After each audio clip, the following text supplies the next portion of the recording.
Level 1, the lookout. You're 13, sitting on a milk crate outside the barber shop when Marcus walks up. Marcus is 18. He's got a gold chain that catches the streetlight just right, and on this block, that's basically a business card. You good at counting to 60? He asks. You are. He hands you nothing, tells you nothing, just says when a certain color car turns the corner, you knock twice on the shop window. That's the whole job. For 3 hours, you sit exactly where you already sit every day, doing exactly what you were already doing, except now somebody's paying for it. At 9 o'clock, he slides you $30 folded into a triangle, the way kids fold notes in class. $30 for knocking on glass. Your dad drives a delivery route 12 hours a day for $11 an hour, and you do the division in your head before you can stop yourself. You don't tell him. Nobody has to teach you that rule. It just arrives, fully installed, the moment the math stops working in the direction it's supposed to. At home, the kitchen table has its own economy. The gas bill is late, stamped in orange. The rent is due on the 3rd, and the 3rd comes every single month, whether you're ready or not. Your dad keeps a coffee can of coins by the microwave for the laundromat, and you've watched him count it out your whole life without understanding what you were actually looking at. Now you understand. You're looking at a man doing everything correctly inside a math problem that has no correct answer. By the 2nd week, Marcus asks you to hold a shoebox in your closet for 2 days. You don't ask what's inside. He clocks that you don't ask. Out here, curiosity has a price tag and silence gets paid a wage. $40 this time. You tell your dad you picked up a job bagging groceries after school, and the lie slides out so easily it scares you a little. You tell yourself it's a gift, a way to help without him knowing to worry. It doesn't feel like a gift. It feels like a down payment on something you haven't seen the full price of yet. Then Marcus tells you there's an opening. Real hours, real money, the way other men talk about a promotion. You say yes before he even finishes the sentence. You think you just got hired. What actually happened is you got recruited. Level 2, the corner. The corner has rules nobody ever writes down, and rule 1 is this. Everything out here belongs to somebody, and none of the somebodies is you. Not the product, not the block, not even the hours you work. 4 in the afternoon to midnight, $80 flat, rain or shine, because customers don't dissolve in bad weather, but a nervous 14-year-old on a corner does. You're a runner, moving small amounts, short distances, because you're young enough and small enough that the system goes easier on both, and somewhere above you, a man you will probably never meet has already built that discount into his spreadsheet. You learn the choreography fast. The money and the product never travel in the same pocket, never in the same hand, never in the same minute. The count at the end of the night is sacred, not a suggestion. Come up short once and it's a conversation. Come up short twice and it's a different kind of conversation entirely. You develop an ear for engines, a radar for the same gray sedan, circling the block twice in 10 minutes, which means take a break, go inside, come back later. There's an older guy everybody calls Freeze, 52 years old, 20-something of those years spent on this same 4 blocks in one role or another. Everyone's friendly with Freeze. Nobody wants to end up like Freeze. It takes you the better part of a year to understand that Freeze isn't a character on the corner. Freeze is a forecast, and you're looking at your own weather report and calling it a person. Downstairs from your building, there's a corner store, the kind with a bell over the door that's been ringing since before you were born. Mr. Odom runs it, has for almost 30 years, and one afternoon he catches you buying a soda and says, "Flat, no wind-up. I pay $9 an hour to stock shelves in the afternoon." You almost laugh. You make that standing still for 20 minutes out front. He doesn't blink. "Offer doesn't expire," he says. "Most things out here do." You leave with your soda and the bell rings behind you, and for some reason that sound follows you around for a week, like it's trying to tell you something you're not ready to hear yet. Your best friend since 2nd grade, a kid named Terrell, works the block across the street. He keeps a folded picture in his wallet, a barbershop chair torn out of a supply catalog, because that's the plan. 5 years, a license, a shop with his own name stenciled on the window. Out here, everybody's carrying a picture of something. It's how you convince yourselves this is a hallway and not the whole house. A little over a year in, Marcus pulls you aside and uses a word you've never heard in any classroom in your life. Consignment. He says it like he's handing you a gift. It is, without question, the most expensive word you will ever learn.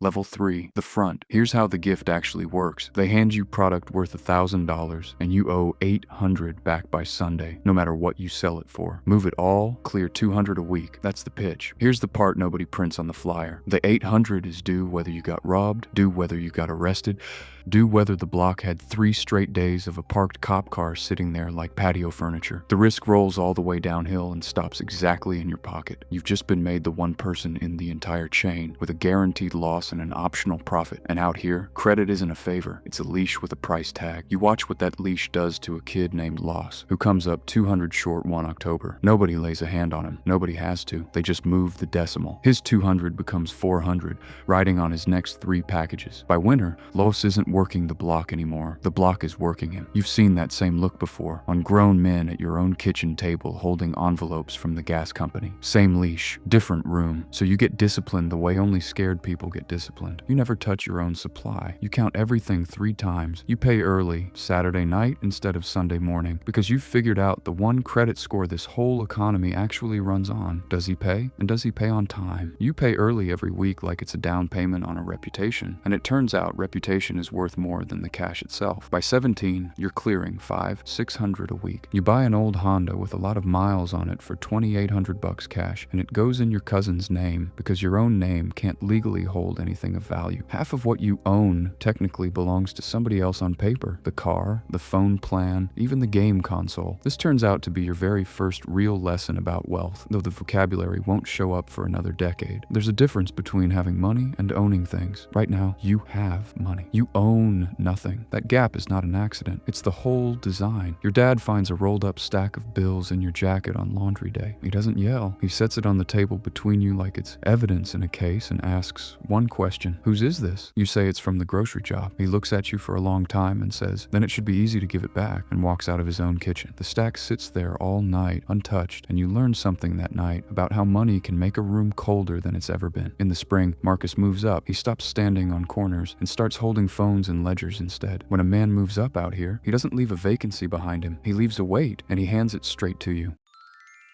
Level 4, the count. 19 years old, and your workday ends the exact same way every single night. Alone, blinds down, counting. You're running your own small line now. 3 younger guys under you, 1 phone that rings something like 40 times a day, and every ring is worth money. By Sunday, the week grosses somewhere around $5,000, and after the resupply and the payroll and the slow, constant bleed of doing business, roughly $2,000 of it actually stays with you. You can count $3,000 in worn, mismatched bills in under 5 minutes. It's the only certification you currently hold. Here's what nobody tells you about this money. It doesn't function the way money is supposed to function. You have more of it sitting around than anyone you know, and it can't do a single grown-up thing. It can't open a bank account without questions. It can't sign a lease. Landlords want pay stubs, and your entire industry doesn't issue those. It can't build credit, can't buy a future, can't sit still long enough to become anything. Your own landlord charges you extra because you pay in cash and can't complain to anybody about anything, and you start calling that the invisible tax. You pay it on everything you touch. So the money does the only thing fast money knows how to do. It leaves fast. Sneakers, a chain you wear twice, picking up every check when the group goes out, partly generosity and partly because the stash under your mattress is a problem you can only solve $60 at a time. Then there's the other ledger. One of your guys gets picked up 2 blocks off the block. Bail's $12,000. A lawyer wants $6,000 before she'll even say good morning. You cover both because that's the code, and because a man facing years alone becomes a man with stories worth telling about you specifically. You learn that in this business, legal fees aren't an emergency. They're a subscription you never remember signing up for. Your dad stopped asking where the money's from. That's worse than the asking ever was. The questions used to be a rope between the two of you, and one day, quietly, without a single argument, he lets go of his end of it. Level 5, the math. You learn the real word for what you've been running from in pieces, the way you learn everything out here. In June, a 16-year-old named Dre, who worked a corner 6 blocks over, gets killed on a Tuesday afternoon over a dispute that, once the full story reaches you, comes down to $180. You run that math for a month straight. There is no exchange rate on this earth at which it balances, and yet everyone around you keeps making change like it's nothing. In August, Marcus's case lands, 11 years federal. You visit once because he asks. Through the glass, he looks smaller than his sneakers ever let him look, and near the end of the visit he says, "You know the thing I do different? Everything." You wait. The guard calls time before he can say anything else. Then, in October, there's a run that needs making. Routine, 90 minutes, the kind you've done 50 times, and it's yours to do. Except you're flat on your back with a 102-degree fever, and Terrell, the one with the barbershop picture, takes it for you. He gets pulled over at 11 p.m. for a broken taillight, and he's 20, and he's got 1 prior, and what's in the car is enough. 9 years for a drive you were supposed to make, the entire distance between his life and yours yours, from that night forward, is a fever you didn't choose to have. You will never take an aspirin again without thinking about it. What you do is set up the only kind of payment plan available to you. $100 a month on his commissary account, a letter every few weeks, and you go by his mother's place and quietly take the folded barbershop picture out of his room before it gets packed into a box for storage. You don't examine why you take it. You just know it can't go in a box. After that, you start running a different kind of count. One night, blinds down, you tally up the guys who were on the block the same year you started. 9 of you, including yourself. 2 are dead, 3 are inside, 2 are just gone, the kind of gone where you don't ask questions. 1 is Freeze, 54 now, still renting by the week, still friendly to everybody. 0 are rich. 6 years inside this economy, and you have never once met a rich old man in it. Not a real one, not even a rumor you could actually verify. You finally see the whole business model from up high. It's a machine that converts young men into money, and the money doesn't even stay in the neighborhood long enough to matter.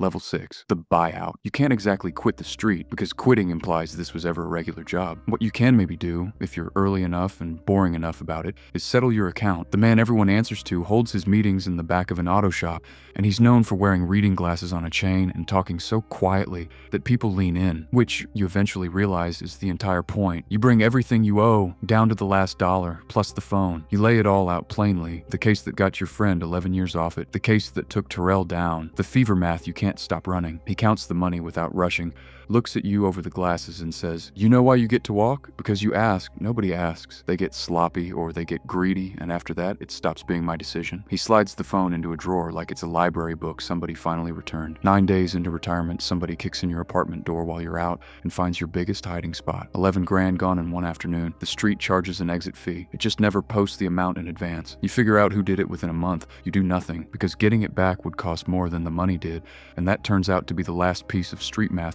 you ever have to run. What's left is somewhere around 30 grand in cash, and here's the joke nobody warns you about. It barely works as money at all. You always assume the hard part was making it. The hard part is converting it. Every real door, a lease, a loan, a license, an actual life, asks one polite question: where did this come from? You don't have an answer any form on earth is going to accept, so the money that nearly cost you everything gets spent like a teenager's allowance. Rent, a used mattress, a winter coat, $20 at a time for close to 2 years straight. Fast money's final insult is how slowly it forces you to spend. On a Monday in March, you're 22, and you walk back into Mr. Odom's store. The bell over the door sounds exactly the way it sounded when you were 13. He's grayer now, thicker around the middle, still posted behind that register like a lighthouse keeper. He looks at you for a long moment, long enough to cover everything the two of you are politely skipping over. Floor gets swept twice a day, he says. Register comes later, $10 an hour. The offer never expired. Your first shift pays $62 before taxes. You've held 40 times that in a single stack before. This is somehow the most important money you've ever made. Level 7, the register. The pay stub says $291 for the week, and you stare at it longer than you ever stared at 10 times that much cash. Because this money exists on paper, has a trail, has your name spelled correctly across the top. It can walk into a bank in broad daylight, so you do too. 22 years old, opening your first checking account, palms sweating like you're getting pulled over. The teller is 19, a little bored, with no idea she's performing something close to a baptism. You start at a credit score of exactly nothing, which you note with a dry laugh on the sidewalk outside, is still somehow better than where the other economy starts you. Below 0 in somebody else's debt, wearing a collar called consignment. You get a secured card with a $300 limit. Use it for gas, pay it off every single Saturday, early, because you already understand exactly how reputation compounds. And it turns out both economies keep the exact same score. Does he pay? Does he pay on time? And here's what nobody expects, least of all you. You're good at this. Frighteningly good. The corner, it turns out, was a business school with a body count. You can eyeball inventory. You can smell shrinkage before anyone points it out. You read suppliers the way you used to read parked cars. Mr. Odom teaches you the rest out of a composition notebook he's kept since the 90s. Margins, spoilage, cash flow, how candy runs a 45-point margin, but milk barely clears anything, except milk is what brings the whole block through the door twice a week. The milk is the whistle, you think, and you explain the joke to absolutely nobody. Year 1, you get keys. Year 3, you get the books. Year 5, Mr. Odom's knees give out, and his daughter down in Georgia wants a father, not a storefront. He names his price at the register one Wednesday, flat, like he's quoting you the price of cold cuts. 130 grand. You've got 11 grand saved clean, out of actual paychecks, and you know the difference now. 11 clean outweighs every duffel bag you ever hid in your life. He takes it as a down payment and holds the note himself, personally, over 9 years. Halfway through signing the paperwork, your pen stops, because you finally recognize the shape of the thing. Take it now, pay it later. Your name carries the risk. It's the exact same machine you grew up inside, except this time, the man holding your debt is sitting across the table, actively hoping you win. That's the entire entire difference between the two economies you've lived in, and it took you almost a decade to actually see it. Credit can be a collar, or it can be a ladder, and somehow it's the exact same word printed on both receipts. The first big thing you buy with clean money isn't for you. It's a washer and dryer, delivered to your dad's apartment on a Saturday morning, after 30 years of him counting coins into a can by the microwave. He doesn't say much when it shows up. He doesn't have to. Some debts you finally get to pay off with something other than money. You just needed the right currency to do it in.